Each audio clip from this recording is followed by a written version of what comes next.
Daily current affair की series में आपका स्वागत है।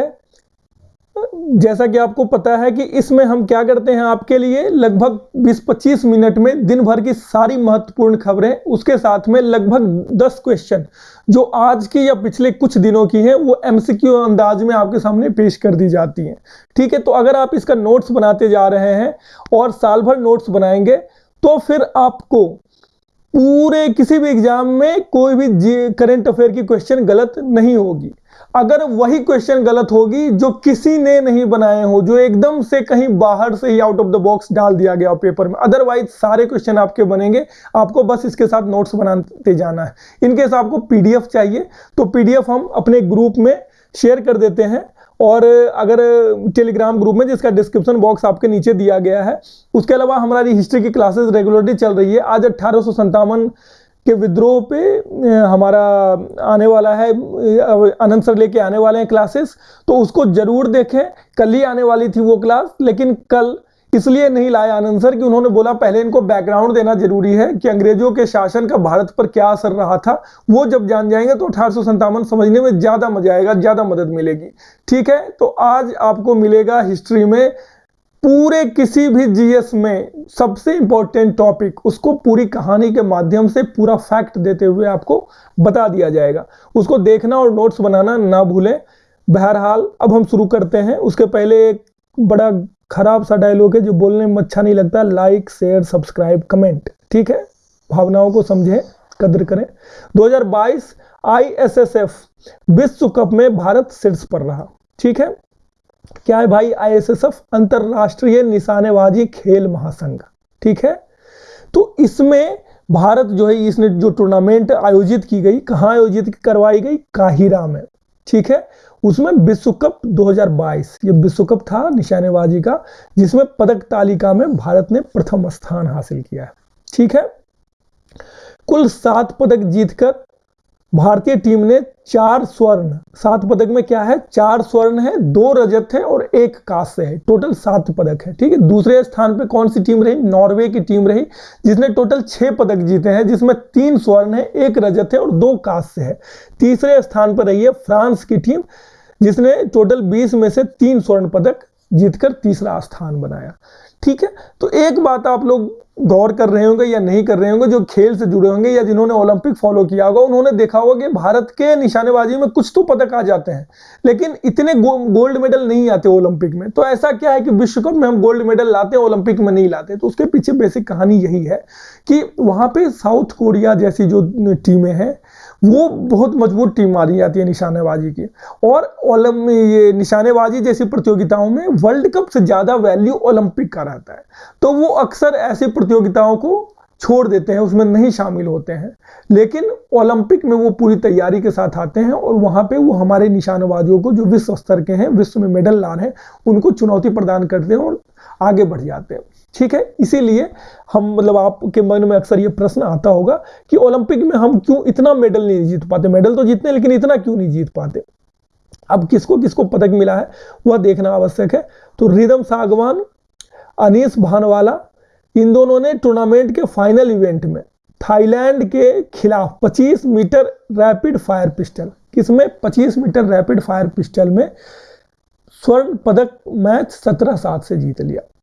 ठीक है, भारत के गुरप्रीत सिंह, अनीस भानवाला और भावेश शेखावत को पुरुषों की 25 मीटर रैपिड फायर पिस्टल में टीम प्रतियोगिता में स्वर्ण पदक, मैच में जर्मनी को 17-7 से हराया। ठीक है, अगला, भारत ने रविवार को महिलाओं की 25 मीटर पिस्टल टीम स्पर्धा के फाइनल में सिंगापुर को 17-13 से हराकर अपना तीसरा स्वर्ण पदक जीता था।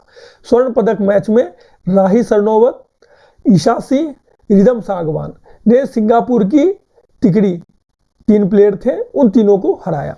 ठीक है, तो आपको राही सरनोबत, ईशा सिंह, रिदम सागवान का नाम जानने की आवश्यकता है। ईशा सिंह ने महिलाओं की 10 मीटर एयर पिस्टल टीम में रजत के अलावा महिलाओं की 10 मीटर एयर पिस्टल व्यक्तिगत स्पर्धा में रजत पदक जीता था। मतलब इन्होंने एक तो टीम वाले गेम में स्वर्ण पदक जीता ही जीता, उसके अलावा 2 रजत पदक इन्होंने खुद से जीता हुआ है। ठीक है, सौरभ चौधरी ने पिछले हफ्ते काहिरा में भारत को पहला गोल्ड मेडल जितवाया था। तो पहला जो गोल्ड मेडल आया था वो सौरभ चौधरी के साथ आया था। आप देख रहे हैं कि आपको बगल में इंग्लिश में भी मिल रहा है, ठीक है। तो इंग्लिश में मैं एक्सप्लेन नहीं कर रहा हूँ, जीएस ऐसी करंट अफेयर ऐसी चीज है कि हिंदी में बोलूंगा, उसको आप इंग्लिश में रीड आउट कर जाएं, अपने नोट्स बना लें, दैट इज एनफ। रिक्वायर्ड नहीं है कि मैं दोनों में बोलूं और आपका समय बर्बाद करूं, है ना। Skoch state of governance ranking 2021, ठीक है। आंध्र प्रदेश को फिर से पहला स्थान मिला। मतलब 2021 वाले में वो स्कॉच क्या करता है, रैंकिंग देता है स्टेट लेवल पे, डिस्ट्रिक्ट लेवल पे, म्यूनिसिपल लेवल पे, वर्किंग जो फंक्शनिंग के कुछ पैरामीटर उसने सेट किए हैं, उसके आधार पे देखता है कि कौन सा स्टेट है जो सबसे बढ़िया गवर्नेंस के थ्रू अपनी चीजें पहुंचा रहा है राज्य में हर जगह पे, ठीक है। तो राज्य ने लगातार दूसरा बार 2020 में भी जीता था, लेकिन 2020 के पहले 2019 में ये चौथे स्थान पे था और 2018 में ये दूसरे स्थान पे था। इस बार दूसरे स्थान पे कौन रहा है, पश्चिम बंगाल रहा है। तीसरे स्थान पे ओडिशा रहा है, ठीक है। ओडिशा को कंपैरेटिवली हम काफी गरीब राज्यों में मानते हैं, वहां नवीन पटनायक मुख्यमंत्री हैं और उड़ीसा तीसरे स्थान पर रही है। इसलिए कभी भी ऑप्शन में कंफ्यूज नहीं करना है कि ओडिशा तो नहीं हो सकता, है ना। ओडिशा ने बहुत अच्छा परफॉर्म किया है इस मामले में और तीसरे स्थान पे है। गुजरात चौथे स्थान पे है और महाराष्ट्र पांचवें। उसी का पड़ोसी तेलंगाना छठे स्थान पे। किसका पड़ोसी भाई, आंध्रा के कंपैरिजन में बताया गया, ठीक है।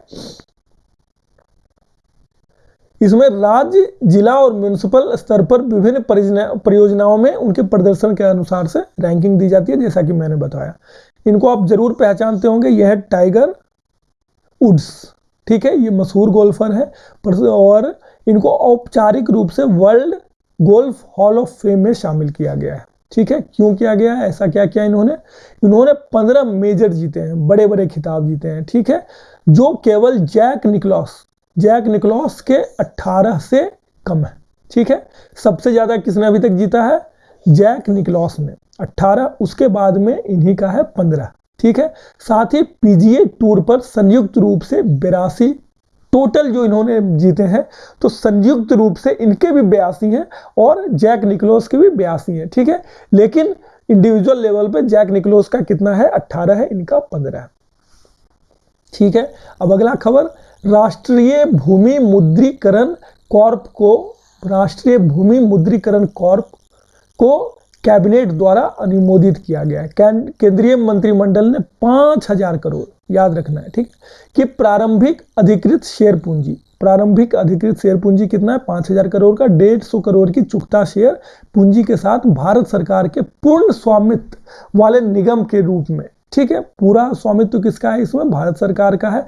ये सेमी गवर्नमेंट नहीं है, ये ऑटोनोमस बॉडी टाइप की नहीं है, इसमें पूरा का पूरा स्वामित्व जो है केंद्र सरकार का है। राष्ट्रीय भूमि मुद्रीकरण निगम ये क्या काम करेगी भैया, तो ये जो है केंद्रीय सार्वजनिक क्षेत्र के उद्यमों और अन्य सरकारी संगठनों के स्वामित्व वाली अधिशेष भूमि और भवन संपत्ति का मुद्रीकरण करेगी। जो एक्स्ट्रा भूमि है जो भारत सरकार के उद्यमों और सरकारी संगठनों के पास में है, उसका मुद्रीकरण करेगी, उसकी भवन की और उसकी जमीन की, ठीक है।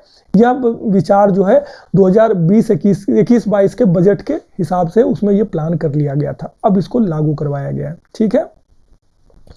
हैदराबाद में देश का पहला पूर्ण महिला स्वामित्व वाला FLO, ठीक है, औद्योगिक पार्क बना है। आप देख रहे हैं क्या है, इसमें पूरी की पूरी महिलाओं का स्वामित्व है, ठीक है। अब देखते हैं कैसे, जिसे फिक्की लेडीज ऑर्गेनाइजेशन द्वारा बढ़ावा दिया जाता है। FLO औद्योगिक पार्क, जिसको फिक्की लेडीज ऑर्गेनाइजेशन द्वारा बढ़ावा दिया जाता है। राज्य सरकार के सहयोग से FLO में 25 इकाइयां शामिल हैं, ठीक है, जो हरित श्रेणी के 16 विभिन्न क्षेत्रों का प्रतिनिधित्व करती हैं। इसमें पूरा का पूरा नियंत्रण किनका है, महिलाओं का है, ठीक है, पूरा का पूरा नियंत्रण।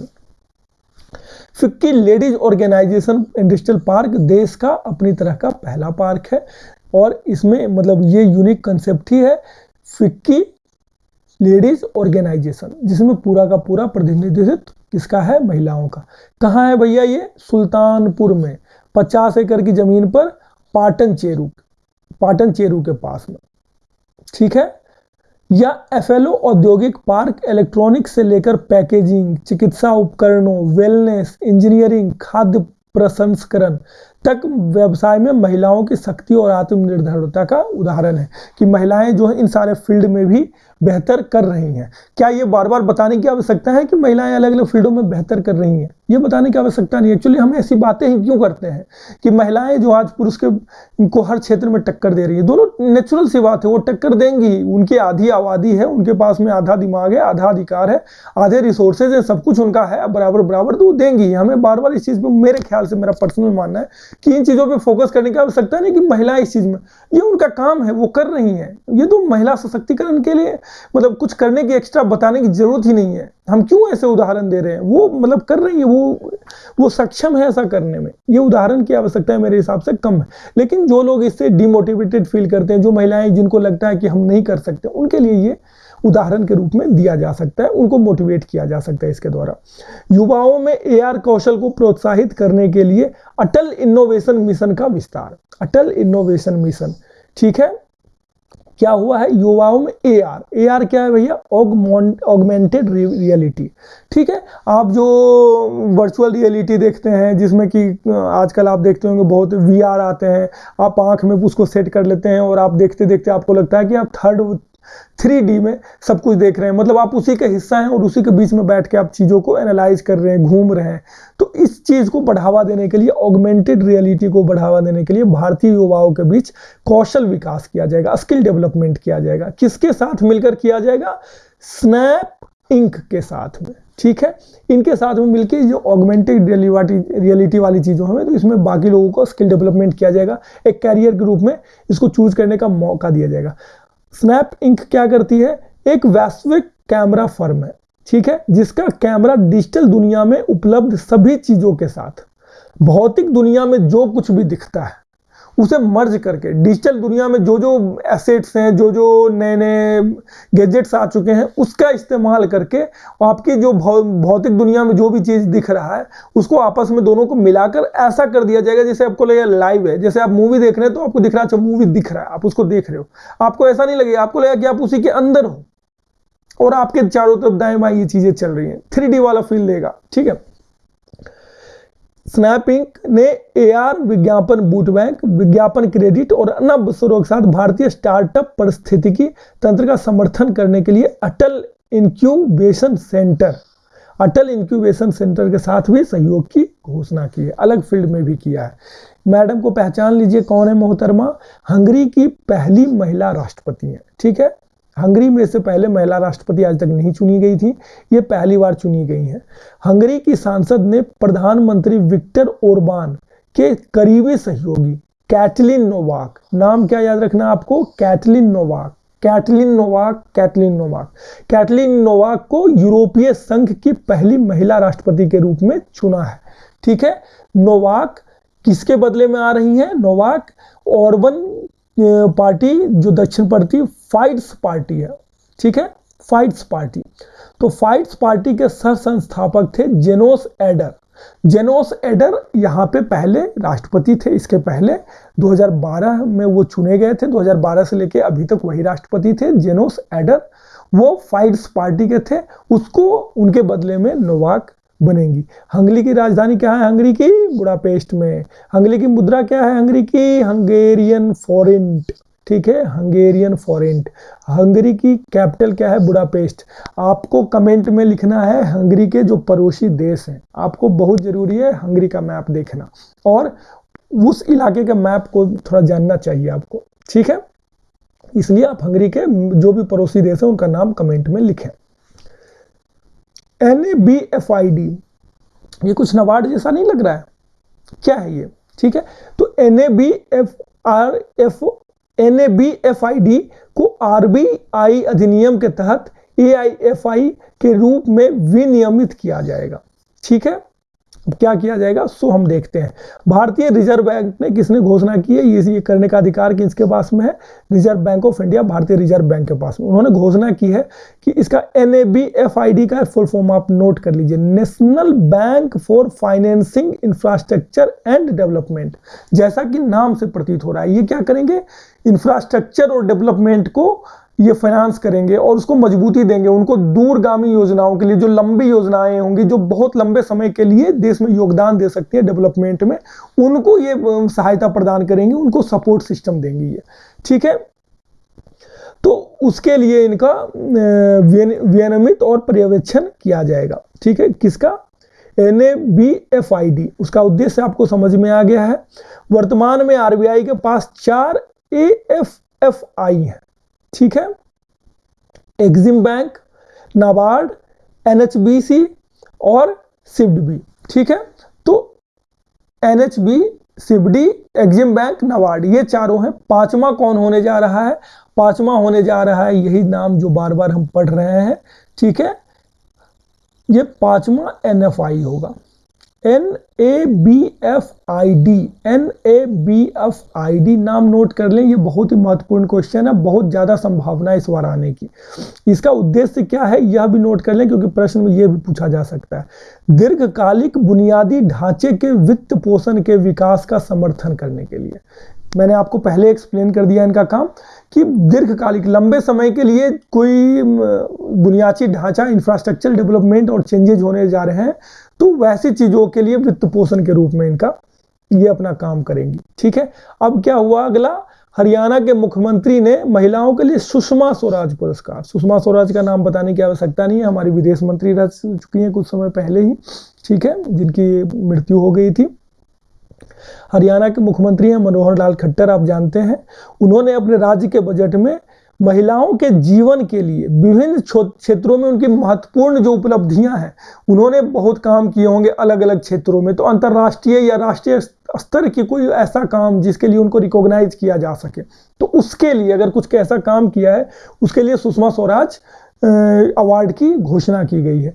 इसमें 5 लाख रुपए इनाम राशि होगी, ठीक है। हरियाणा की राजधानी क्यों बताऊं, गलत बात। हरियाणा का राज्यपाल बंडारू दत्तात्रेय है, ठीक है, और मुख्यमंत्री का नाम अभी जस्ट आपको बता दिया गया है। केंद्रीय बिजली मंत्री ने virtual smart grid knowledge centre का शुभारंभ किया, ठीक है। केंद्रीय बिजली मंत्री, ठीक है, उन्होंने क्या किया? Virtual smart grid knowledge centre, virtual smart grid knowledge centre, ये नाम भी याद कीजिए, यह भी महत्वपूर्ण है। यहां भी आपको लिखा हुआ दिख रहा है virtual smart grid knowledge centre. तो आज़ादी का अमृत महोत्सव मनाया जा रहा है, हर दिन न्यूज में आ रहा है, हर दिन किसी न किसी खबर में आपको बताया जा रहा है। केंद्रीय ऊर्जा मंत्री कौन है भैया? RK सिंह। RK सिंह आपको पता है, ये ऊर्जा मंत्री हैं विदेश के। Virtual smart grid knowledge centre और इनोवेशन पार्क का शुभारंभ किया। अब ये क्या करेगा? इसमें अत्याधुनिक स्मार्ट ग्रिड प्रौद्योगिकियों को प्रदर्शित करने और उन्हें बढ़ाने के लिए स्मार्ट ग्रिड नॉलेज सेंटर की स्थापना की है। उसमें वो रिसर्च भी करेगा, ठीक है।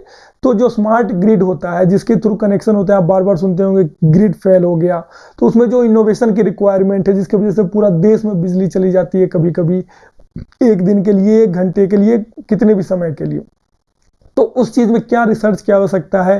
क्या कल को उस पर किसी तरीका टेररिस्ट अटैक हो जाए तो किस तरीके से पूरे देश को प्रभावित किया जा सकता है, किस चीज़ों से निपटा जा सकता है, किस वजह से लोड शेडिंग या जो ओवरलोडिंग के इशू आते हैं उसको कैसे टैकल किया। तो इसमें रिसर्च के लिए इस चीज़ का योगदान होगा, ये रिसर्च करेंगे और इसमें आपके लिए बेहतर करके लाएंगे, ठीक है।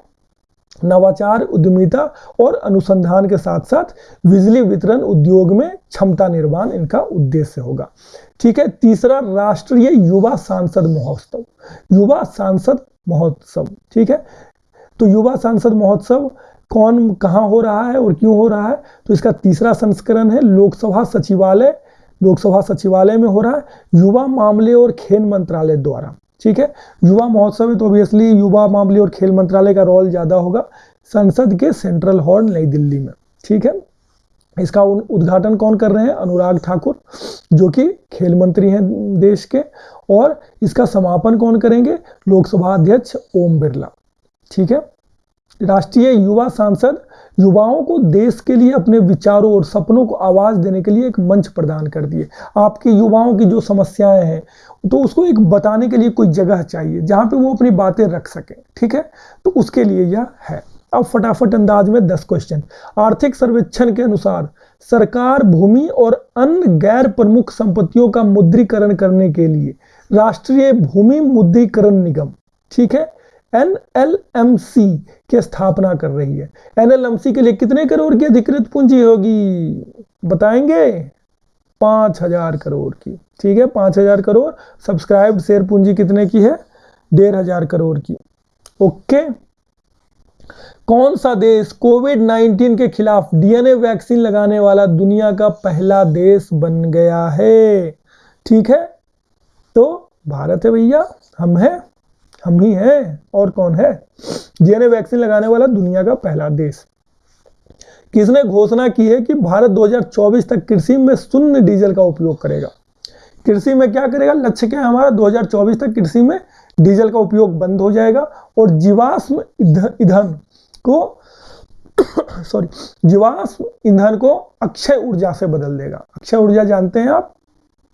रिन्यूएबल एनर्जी, ठीक है, फॉसिल फ्यूल जो पेट्रोलियम हो गए, कोयला हो गया, इस तरह के जितने भी ईंधन है उनको खत्म कर दिया जाएगा और उसके बदले में अक्षय ऊर्जा, रिन्यूएबल एनर्जी का इस्तेमाल किया जाएगा। तो शून्य डीजल का प्रयोग करेगा, डीजल को खत्म करना है। तो ये कौन घोषणा करेगा? ये करेंगे हमारे RK सिंह। कौन थे वो? अभी बताया गया, केंद्रीय ऊर्जा मंत्री हैं, ऊर्जा से रिलेटेड बातें वही करेंगे ना। तो RK सिंह ने लक्ष्य रखा है कि शून्य डीजल का उपयोग करेगा, ठीक है। भारत का पहला व्यावसायिक स्तर पर का बायोमास आधारित हाइड्रोजन संयंत्र किस राज्य में होगा? ये होगा मध्य प्रदेश में। मध्य प्रदेश के कहां? खंडवा में। क्या है ये? पहला व्यावसायिक स्तर का बायोमास आधारित हाइड्रोजन संयंत्र, ठीक है, ये होगा मध्य प्रदेश में। ये सारी चीजें आपको रटनी है। इसमें मैं बता रहा हूं, कहानी के रूप में बनाने की कोशिश कर रहा हूं, लेकिन आपको बहुत सारी चीजें रटनी पड़ेंगी। भारतीय शास्त्रीय गायक की 92वीं जयंती के अवसर पर पंडित जसराज सांस्कृतिक फाउंडेशन का शुभारंभ किसने किया? हमारे माननीय प्रधानमंत्री जी ने, ठीक है। रेल मंत्री ने किस राज्य के किशनगंज में भारतीय रेलवे में एक अत्याधुनिक कुश्ती अकादमी स्थापित करने की मंजूरी दी है? ठीक है, तो भारतीय रेलवे में किशनगंज दिल्ली में एक अत्याधुनिक कुश्ती अकादमी स्थापित करने की हाल ही में मंजूरी दी गई है, ठीक है। क्या चीज है? रेलवे क्या कर रहा है? कुश्ती अकादमी। कंफ्यूज न मत होइएगा कि रेलवे को कुश्ती से क्या मतलब है। कुश्ती अकादमी स्थापित कर रहा है किशनगंज दिल्ली में। भारत सरकार द्वारा सुरक्षा चिंताओं पर कितने चाइनीज ओरिजिन ऐप पर प्रतिबंध लगा दिया गया है? अभी हाल ही में न्यूज में था ये, 54 चाइनीज ऐप पे प्रतिबंध लगा दिया है सुरक्षा चिंताओं की वजह से भारत सरकार ने। निम्नलिखित में से किसने 11 राज्यों में अपनी मौजूदा वाटर शेड और वाडी कार्यक्रमों के तहत प्राकृतिक खेती को बढ़ावा देने के लिए जीवा कार्यक्रम का शुरुआत किया? जीवा कार्यक्रम किसका है भाई? तो जीवा कार्यक्रम क्या है? कृषि से आधारित है। तो ऑप्शन भी आपको उसी तरह के रखे गए हैं। तो उसमें नाबार्ड ने जीवा कार्यक्रम की शुरुआत की है। राष्ट्रीय कृषि और ग्रामीण विकास बैंक नाबार्ड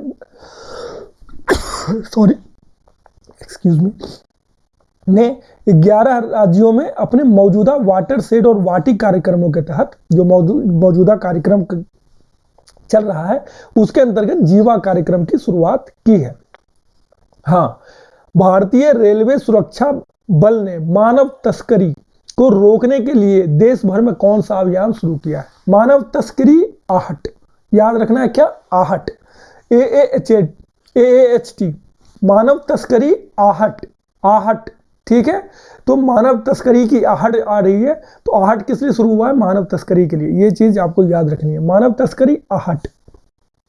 बहुत पहले हमारे बचपन के जमाने में भूत वाला सीरियल आता था, तो भूत तो नहीं है यहाँ पे, मानव तस्करी है। आखिरी क्वेश्चन, संस्कृति और संसदीय मामले में राज्य मंत्री अर्जुन राम मेघवाल, ठीक है, ने किस राज्य में एक मेगा करियर परामर्श कार्यशाला परामर्श 22 की शुरुआत की है?